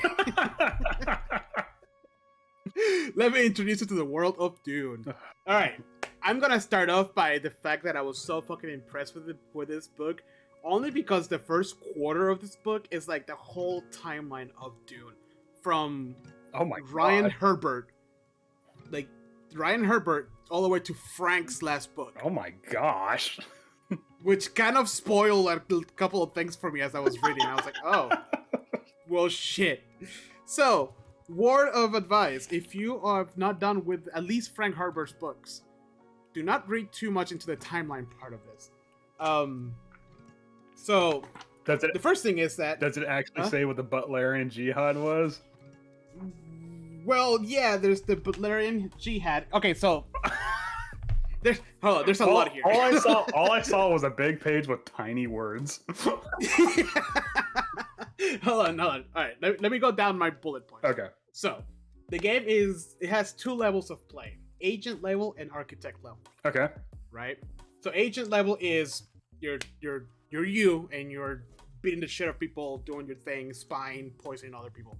And then architect level is you're using your assets to move troops this way, to send resources that way, to try to backstab this noble house by doing this one thing and moving your spies onto this section of the map. Okay. Kind of stuff. Okay. Right? That was the easy part. All right, so this is... I use my feint within feint within feint skill. The feints. So this is actually a 2d20 system. Okay. That's all it is. You just use d20s. There's no other type of dice here. Before we get into the mechanics, it breaks down play into different time periods. So imagine if D&D decided to write down the whole story of it and then break down the time periods first edition all the way to 5th. Wait, And hold on. everything's happening between lower ones. Hold on. So you're talking like a game can span years or something? Like No. Well, yes, it could, but no. I mean that sounds about right for Dune. Yeah. But I'm, you choose. I'm going to roll to look into the future past of Well, my character. So here are the timelines. The brief description of each timeline. Oh my god, okay. So they're broken down, and the first one is the Valyrian Jihad, and he tells you which books to read in preparation for it. Okay. Which is Dune, the Valyrian Jihad by Brian Herbert. Oh, it's Brian, not Ryan. Dune, the Machine Crusade. Dune, the Battle of Corn. Okay. The first 3 books from Brian. Then there's Reconstruction, and then you have to read Sisterhood of Dune, Mentats of Dune, and Navigators of Dune. Then there's the Imperium. You have to read House of Atreides, House of Conan, House Corino, The Duke of Caladan, and then Dune, Frank Herbert's Dune. Mm-hmm. And then there's the Ascension of the Muad'Dib. You have to read Dune, Paul of Dune, Dune Messiah, Winds of Dune, and Children of Dune. Then the Era of the God Emperor. You have to read God Emperor of Dune. Then the Scattern. This is where things got spoiled for me, but I'm not going to spoil it for you. There's God Emperors of Dune, Heretics of Dune, and Chapter House Dune. And then the Age of the Enemy, where you have to read Chapter House Dune, Heretic of Dune, Hunters of Dune, and Sandworms of Dune. That's how the book opens. That's the first page. Here, okay. So I know the joke is that oh, we're gonna play D&D. You need to read all these books, but this is the only time I actually say no. This is the required reading for this RPG. To be fair, it kind of gives you it's a paragraph description of the time period, so it's not necessarily So and it does. So it's more to avoid spoilers. Read these books. No, as in to understand. It's to understand the political time frame and everything that's happening right now in this setting. You have to read these books. So I have to read, what was that, 7 books? No, 7 is just Frank. Brian has 8. Okay, Jose, I don't know. I was thinking of games that we can play.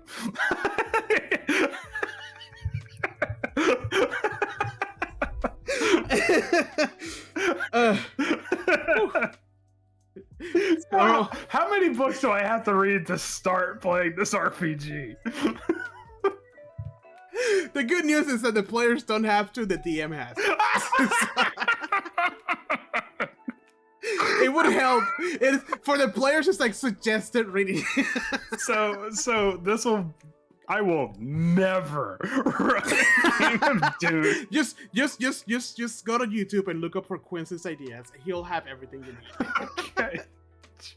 Oh Anyways. my god. So that was, for me, that was kind of oh shit. But to make you feel better, they do have an actual outline of this is the world, this is where it's at. Okay. So you don't necessarily need to read all that. However, as I was paging through these first few pages, this is fucking awesome. So one of them is the draw of the Valyrian Jihad that followed the thinking machine, the birth of the empire. Mm-hmm. So it goes into depth as to the origins of Dune and how it became to be. Okay. Yeah, then it starts describing the new orders, how they emerge, a quick glimpse timeline of everything that happened in the universe. That is a quick glimpse. Yeah, it starts in 11,000 BG and it goes all the way up to 10,191 AG. Oh, okay. That's that. Yeah, that is a quick glimpse. I mean, that's light reading. Yeah. By comparison to what you need to prep for this game.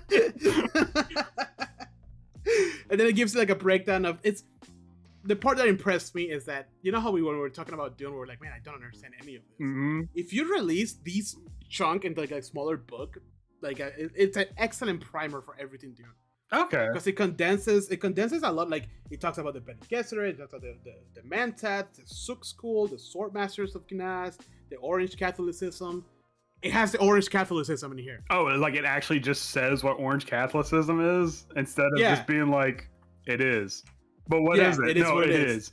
It is. Yeah, and then like it has like a full page on the Landstrat console, the houses of the Imperium is a chapter, the different companies, the Chom company, the Chom Trading Company. Yeah, the Spacing Guild, like all that stuff. Like the first, like talking about like setting up a setting. Like this is, like they have a whole chapter on the Bennett Tlalocs, Jesus Christ. You know, like all this stuff, and then the major houses. That's kind of the drawback. I mean, I don't want to poo-poo on this any more than I already have. But that's kind of the drawback of having a game that's taken place in an established lore. Like, no, you need to understand. Yeah, this. no, but here's the thing, because like in D&D, it's an established lore, but for the most part, it's like okay, Waterdeep for me is this. Yeah. But Frank Herbert's lore, every single like item is so important because this is a game about you know that dinner scene that we talked about and we all loved. It's that. Like it's that. Like that would be like, all right, everyone, we're sitting down for dinner. Roll for initiative. four sessions is just everybody trying to read each other. Why is he drinking water that way? Wait, why is he drinking water? Hold on. Water. That's way more than usual. It has a bunch of pages on like the different planets too, which is kind of cool. Like the ones that everybody comes from. All right, so 84 pages of this was just setting up the setting and telling you what to read. I mean, with something like that, you have to have that. You can't just hand wave Dune lore, you know, because it is so crucial to the setting. Okay, so the first thing you have to do as a person that comes into this RPG is you have to build your own house, because you do not take part on, at least not yet, into one of the major houses. Okay. So you're not gonna be an Astrades. You're not gonna be a what's the name? A Harkonnen. You're not gonna be like any of these other houses. You all create one house. All the players are from one house. Okay. Right. So there's a process to that. So each house is determined. Now wait, hold on. Sorry, I think I misheard that. All the players are coming from a single house, or everyone gets their own house? No, everybody comes from one single house. Okay. All right. Yeah. I guess it just helps with storytelling because everybody kind of takes on a role for that house. Then then you get to determine the level of your house. So if you're like a minor house, a major house, or a gray house, you get different types of what they're called here are threat points. Threat points are points that are given to the DM to trigger certain things. Okay. So to like impose disadvantage, or like, and I'm gonna dive a little deeper into this later on, or to like be like, oh well, because your threat level, essentially narratively, is when the Atreides got to Dune, their threat level was off the roof. Right. So the DM of that, Frank Herbert, the DM of that book, had all like everything that happened to them in that book, and that was all threat levels. Okay. You're too big, too hated to not have something happen to you. Around every corner. Okay, all right. So it's like the less waves you create, the less that can happen to you. Correct. Okay. But then there's the less exciting things that happen to you. Yeah, then the less opportunities. So, correct. So that's one of the mechanics. Then once you have your house and which level you want to be, like a minor, major, or great house, then you determine your domain. Okay. Page 87. Domains are essentially what your house produces, and there's like a bunch of there's a whole chapter on it. The area of expertise in your house.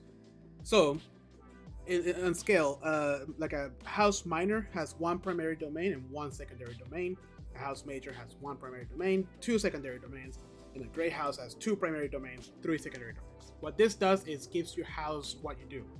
So, are you a farming house? Are you an espionage house? Are you an artistic house? Are you a military house? Are you a political house? Within those categories, there's specific things that you can pick that give you, essentially, if you want to think about it, almost like a backstory to your house, Like not to your player, to your house. like the Atreides house would be a political and warfare house because they were a great Correct. house. Okay, all right. Yep. So like for example, let's pick Canley, right? So the next step forward from espionage is assassination. To avoid chaos, the Great Houses agreed on a set of rules for assassinations to prevent a slaughter.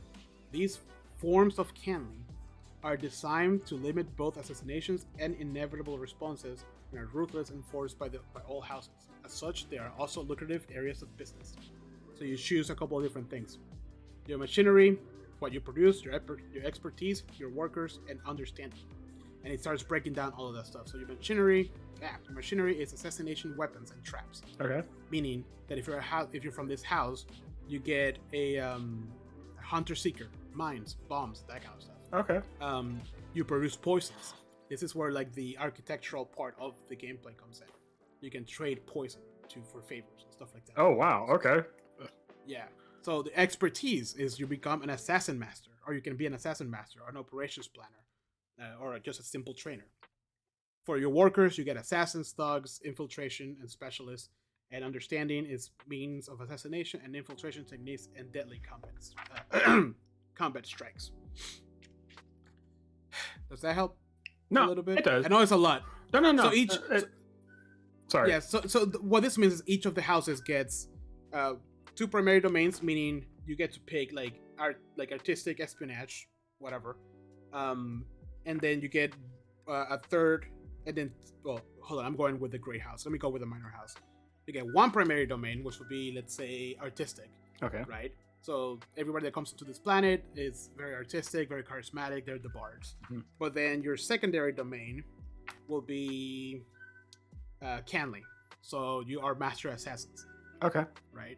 So you get access to a lot of places because you are an artistic person, somebody who plays, somebody who is a poet, whatever. But your loot has a freaking dart gun in it that can kill people. Okay. All right. Yeah. So you mix and match. There's a lot of room to kind of work with. So it's essentially your house has like you can use the house background to weave the political web or go through the political web and maximize your house's potential, kind of. Yep. Okay. Yep. Correct. And this applies to your characters before you even make a character. This is before we even start making a character. Yeah. This is just the house. Just the house. Yeah. So as a member of this house, whatever you decide to make it, you already have these things already to your disposal. Okay. Then yeah, there's religion, science, all that other stuff. And then it talks about like your home world, like it's more like flavor stuff, your banner of arms, all that kind of stuff. But then there's with each house, obviously you have different roles, you know, a ruler, a counselor, a sword master, scholar, spy master, whatever. And those things give you even further access to different things on for each house in the Landstrat console and all that kind of stuff. Okay. Kind of hand waving a lot of that stuff, but then you have to pick your enemies. Okay. Because each house has enemies, so before you even you already have like, you know. So I mean, we can kind of. Do you have a D20 with you? Yes, I do. Okay. Right. So give me. So let's say we are a house minor, because I don't want to be drawing too much. Okay. Actually, let's do a house major. Okay. Right. So 1 house major is our enemy. So the first one is the reason for hatred, or the level of hatred. Okay. So throw me a D20. I got an 8. At 8, they're rivals. So the house actively seeks to bring the player character's house down. They whisper about them at core and spread lies and gossip. Okay. The other levels higher than that is loathing and then Canley, which is assassination. Yeah. Right. They're actively trying to kill everybody from the house. All right. Now the reason for it. Roll me another D20. I got a 7 this time. An ancient feud. The house has been enemies for thousands of years. Something one or more of their ancestors did causes a rift that has only widened centuries have passed. Wow. So, just small tools to kind of like develop the story for the house. Can I roll again real quick to see what the difference would be? Yeah. So let's do 1 minor house. Okay. So give me another D20 for the hateful reason. A 15. Loathing. The house always has some plan to destroy the player's house. However, they won't risk their own resources unless they can do serious damage. Damn. Now give me the reason. D20. Yep, hold on. I rolled that on there for 17. 17. Jealousy. One house, literally the treaties. Wow. Okay. And the Harkonnen, yeah. Jealousy. One house hates the other for no better reason than they want to be them. They idolize the other. Oh, never mind. Maybe not. They idolize the other house to such degree it has turned to festering jealousy. They believe the other house unworthy of the amazing benefits it possesses, and they feel that it has squandered all its gifts. Only the jealous house had everything the other has taken for granted. They would have done so much better. I feel like Harkonnen and Atreides was like a legacy thing. The original, but before they got Arrakis, they just hated each other because that's just what you do. Yeah, exactly. But yeah, so before we get to player characters, like you can already see kind of how like in depth the storytelling goes. Mm-hmm. Like this is like Dune. Like this is intrigue. This is like a lot of like backstabbing and gossip, and this seems very niche, but also very rewarding at the same time. Mm-hmm. Like, yeah, this is. I feel like this is designed for you to play that dinner scene. Yeah, like everybody's involved, and you're like, "Ooh, you see what they did?" Like, this isn't going to be for every table in the world, but for that one table that does like it, this is like their game, you know? So, yeah. All right. So, character creation. Let's move forward to how to make a character creation. What's to stop us from all being Bene Gesserits? Nothing. You can all be a house full of Bene Gesserits. So. Yeah. Okay. So there are two types of. So it's cool because they have two types of character creation on this one. One of them is just a kind of almost like a point by system, and one where you start with like very little, like not all the things have been determined for your character, but you get to role play those things being determined for your character. However, you don't gain experience or advancement until all of your stats have been fulfilled. So you have to work your way to level 1, kind of. Essentially, yeah. Okay. All right. I'm actually totally down for that. That's I would be cool with that. People will roll their eyes at that, but I love the idea of being like, no, I'm level 0. I have to work my way up to level 1. Yeah. All right. So this game has two things: skills and drives. Skills are set are rated from 4 all the way to 8. Okay. And set for drives 4 all the way to 8. Skills are your basic. Actually, let me pull up the character sheet. Skills is your battle, communication, discipline, move, understand, just your regular, almost like agility, constitution, etc., etc. Okay. Drive is the new thing because it's what drives you. This is kind of the interesting part about this roleplay this role-playing game, because in D&D, your drive is kind of determined by your background, and you roll in a couple of tables for your what's it called, your ideals, bond, whatever, flaws. Yeah. Well, here is the ones that you're trying to determine is duty, faith, justice, power, or truth. And you set a value to it just like your skills. Okay. From 4 to 8, right? So the way it works, if I can remember correctly, is once you start with one skill at level 6, one skill at level 5, and then everything will have 4. Okay. And then you get 5 points to add to a maximum of 8 to each skill. Okay. Or not to it. You have a pool of 5 to distribute between your skills. Right. 8 obviously being the most thing you are greatest at. 4 being the minimum. Okay. For your drive specifically, anything that's above 6, then you get to create your own statement for them. So, for example, in faith, then it's like you create your having faith in the higher power is the thing that is most important to me, right? And that kind of dictates your role playing narratively, but then mechanically, let's say that faith is an 8. And then you are going to try to communicate with a priest, which is your communication skill. You're at your communication skill, which is another 8. Let's say you're the best communicator in the group. To your faith, you have a 16. Okay. Now that 16 number becomes the DC that you're trying to. No, I'm sorry, not the DC. It becomes the goal you're trying to hit or hit under when you roll your d20. Oh, okay. So it kind of follows like Cthulhu rules, where Yes, where very similar to Cthulhu. yeah, you want to get Yes. lower than Low. Okay. Yeah. So if you roll and you hit your number or lower, then it becomes a success. Okay. Right? You have 2 dice, 2 d20s. If you roll 2 of them, it's 2 successes. Okay. Now the DM determines the DC, quote unquote DC, or the difficulty of that roll by saying a number from, I think it's 1 through 5. Okay. Each die that you roll or that you succeed on is considered 1. Okay. So if you set your DC at 2, you have to roll 2 d20s under that number. Okay. Now everybody gets 2 d20s. That's it. The only way to get more d20s is by either giving threats to the DM, Uh-huh.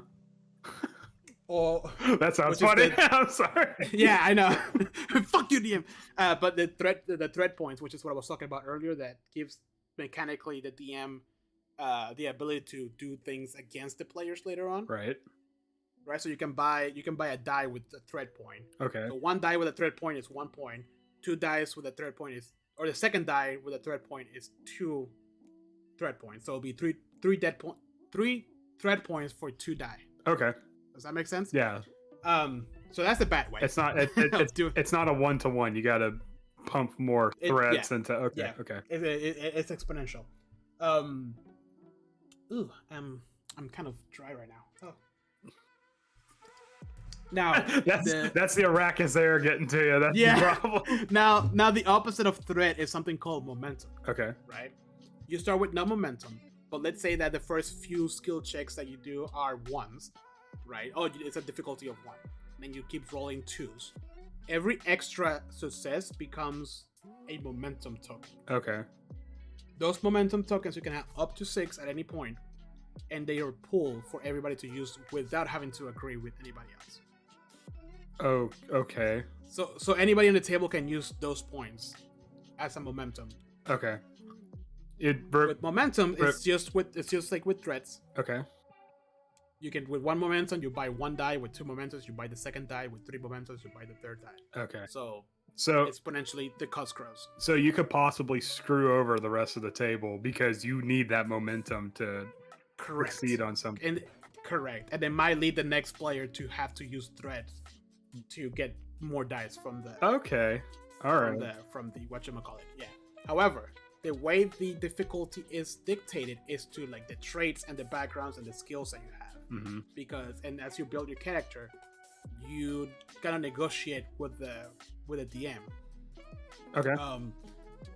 So you can be like, oh, I have this skill, so the DC should be lower. But like, okay, cool. However, in your character sheet, you are a noble, and this guy detests nobles. So now your difficulty level goes up. Okay. Does that make sense? Yeah. And there's a little bit of back and forth with that until everybody agrees, and then you do the rules. Okay. Yeah. So that's how you determine the DC.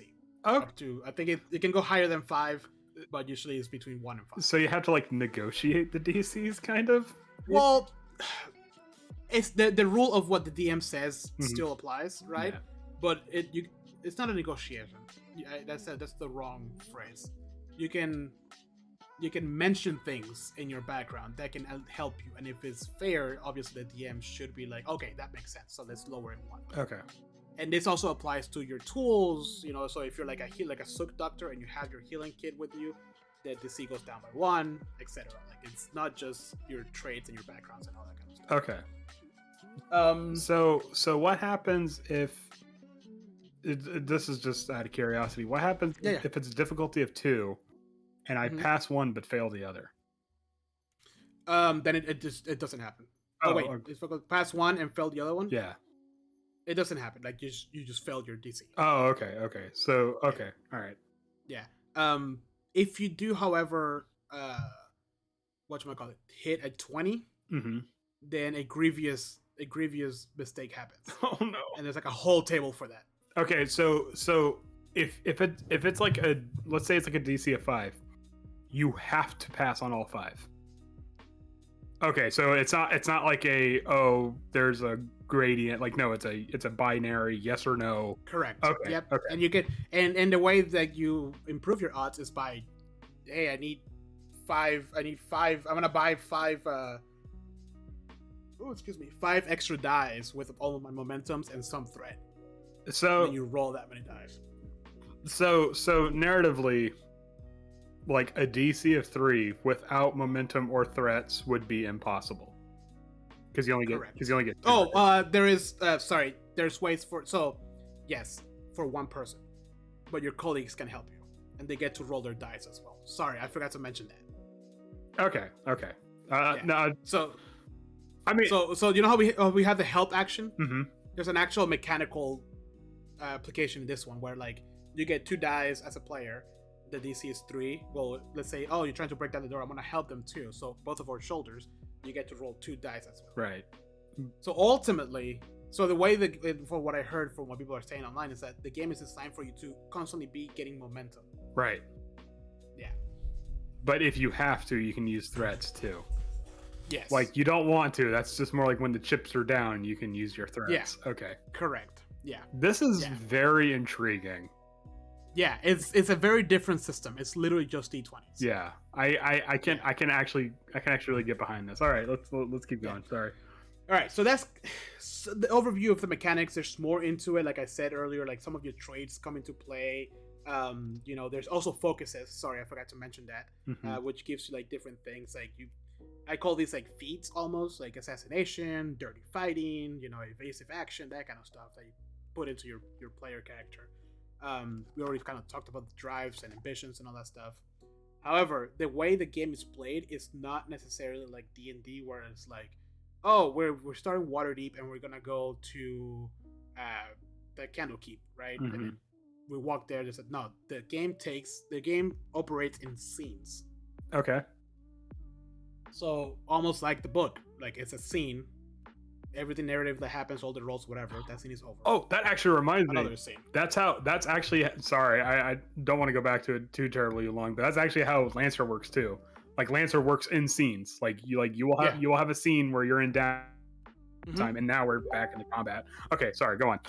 Yeah, so exactly. So just like that, it's just scenes. So everything that happens in that scene, I actually can't remember what the experience and advancement is, but then experience and advancement happens, and then next scene happens. Okay. So there's not like forever ongoing story. Like there's no in between. There's not necessarily even downtime. It's just scenes. But like, I don't know if you can really answer this question or not, but is there still like players being like, I want to go investigate this? Mm-hmm. Yeah. Because because I'm assuming in Lancer it's very like action based. Like it's very like, bam, here's your mission, let's go. Yeah. No, this is the scene starts. Oh, it will be like I guess you could say like a session. Oh, you start in this room, but you can't be like, oh, we start in this town and then the whole scene takes you all the way to the deep desert in Arrakis. Right. It doesn't work. It will be like, okay, there's something has to happen in this scene. It's an actual scene. There's a beginning, middle, and end. Okay.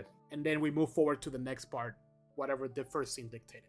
So it's narratively dense, but there is like no downtime, like you said. Correct. Okay. Yeah. Something's always happening. Yeah. Okay. But you can more than surely you can be like, oh, I'm gonna investigate that weird sound coming from over here, or I'm gonna chase this person who just attacked my party member. That's it's still part of the same scene. Right. Like people can even split too. Like but it's technically one scene. Then we move to the next scene. What are the stats for a sphincter tent? I'm glad you asked. They have a whole section on it. Your sphincter tent and you. Yeah. Okay. Get comfortable. It's gonna get nice and tight. It's gonna get real snug. But yeah, and just because we're about to hit the 2-hour marks, I'm kind of like gonna leave it at that. Oh no! However, because I was reading through it, and like to be honest, the architect part of it is very, I guess that would be the downtime part. Okay. But I didn't read too intensely in it. However, there is like archetypes you can go for, which is the Bene Gesserit, the Fremens, the Mentats, the Sook doctors, that kind of stuff. Mm-hmm. You know, there's even more. Like there's a war master, a socialite, and a adept. Like there's a like the character creation is very, very dense. I just wanted to hit the kind of like core mechanic of it, Right? The threat versus momentum, and kind of like the 2 dice system, because I found that very interesting. Is there like combat in this game? Or yes, it's called conflicts, and I'm glad you asked, because when you get to the conflict part of it, it's broken down into and then there's personal assets that you get as you create your character, and one of them must be a physical thing you have, because a lot of them are like, oh, I have a small army, I have a safe house, like, you know, that kind of thing. And one was like, no, I have a Chris knife, you know, like that's yeah, it has to be something physical. I have a poison snooper. What is it? Is it a physical? Describe it. Is it a physical thing? Maybe. Wait, where is it? So it's actually the conflict is broken down into like there's like different types of conflicts, which I'm assuming all take place in in a scene. Oh, I passed it. 161. Also, I just want to say this book is fucking gorgeous. Like the movie, you can tell that a lot of the art was inspired by the movie, but it's like concept art. It's not like oh, it's just a screenshot from the movie. Yeah, like here's not my artistic rendering of Timothy Chalamet. Yeah, exactly. All right, so there's a lot of conflicts, but they have like fighting conflict and like taking action and all that stuff. But then they go and move forward into different types of conflicts. They have dueling. Okay. With a nice little dueling graph with your left, right, and how to attack. Okay, all right. Yeah. Then they have... Do you get bonuses if you have a white glove and a black glove? Of course. But then you swap the knives. Ha-ha! Nobody thought of that. Damn it! But then there's skirmishes, then espionage, then there is warfare, then there is intrigue, then there is... Oh, that's it. So like it's broken down into all of those different types of conflicts. So like the conflicts like scale up from like... No, I think... Well, I guess so. They're just different. Yeah. Well, I mean, but like so a duel is obviously between two people. A skirmish can be between two groups. Warfare can be between two armies. And then what was the last espionage one? Is between... Well, there's espionage, which will be almost like... Two houses. Not even related to it. Two houses. Yeah. Then there's warfare, and then intrigue. And then intrigue could just be everything. Yeah, everything. Yeah. So, like I said, it's that scene from... It's that dinner scene. But I feel like... But it also... I can Yeah. But it also feels like it's kind of everything else, too. Like, everything, like, you're in a constant state of conflict, you know? But what I'm trying to say here is that it's not roll for initiative every other, like, role-playing encounter. And it's not, let's get on a mech and kick some ass. It is the slow pace of the Dune books with the payoff of a Dune book. You are in constant peril.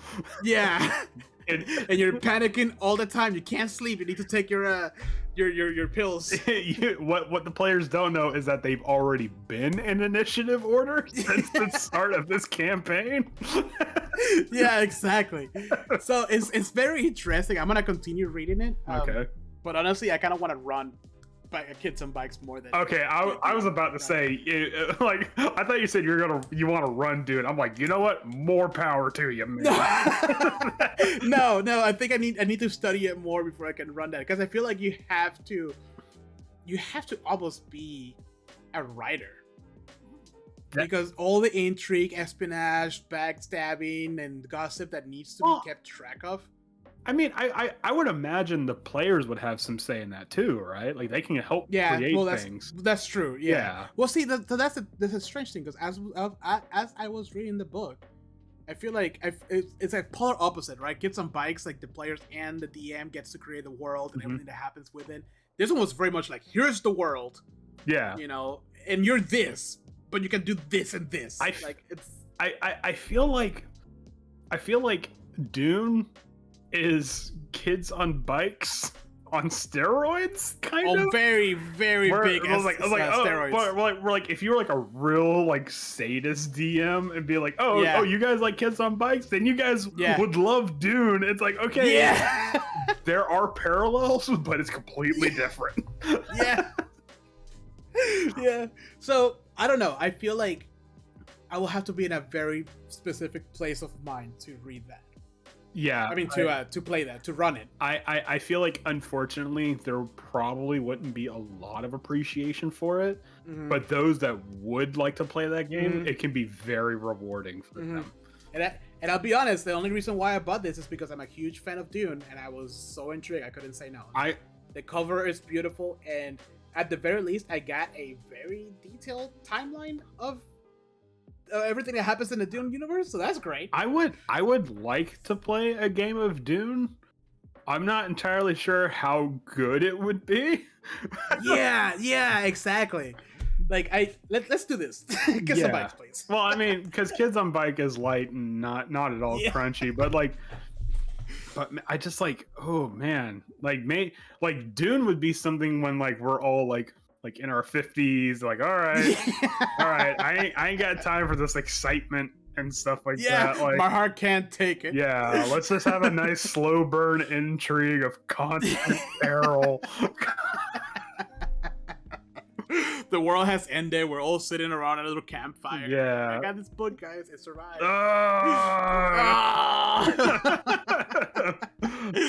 Oh, dude.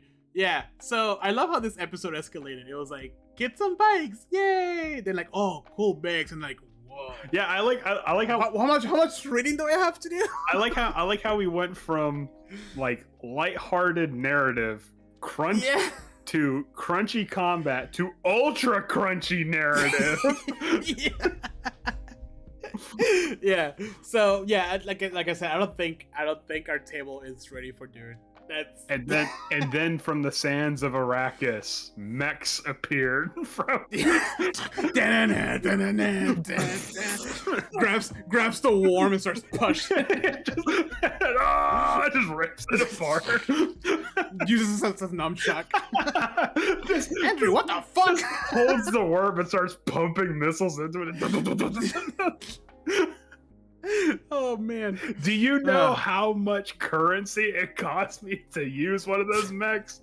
50 years of spice deposits. Squeeze Arrakis. So I can get some more of those sweet mechs. Oh man. Well, I mean, we talked about 3 very distinct RPGs. 3 RPGs that I would love to play at certain points in my life.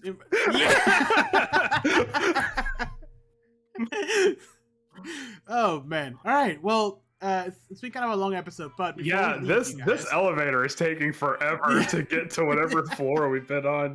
I'm waiting for the firefighters to open the doors on this elevator pitch filled with sand and mechs.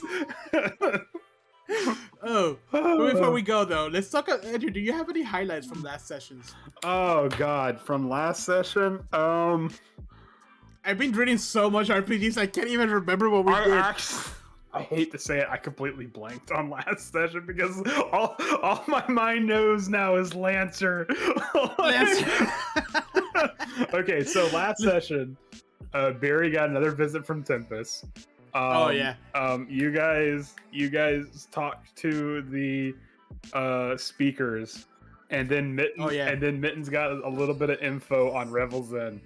I would honestly have to say, despite the fact that it was a very narrative-driven episode, my favorite part was probably when the group decided that Mittens' contact wore Crocs for some reason. That derailed the session for a good 30 minutes. But I liked it because it had been so narrative, and then we had this weird decompression. But I mean that would probably be my comedic highlight, but another big highlight would probably have to be Well, maybe when you put the crowns on the map, because I was describing to Beery like, oh, these Dwargar threats are moving into Icewind Dale, and the entire time I see Jose like doing something, and I look over to the map, and there's like these crowns that he's put because I described it as like a war map of Icewind Dale, and he's just like over here doing his like graphic design things, and now now there's these crowns on the map. I love that the first crowns were so fucking shitty. No, I can't do that. No, making another crown. no. Hold on. Literally back to the drawing board on this one. Hold on, give me a second.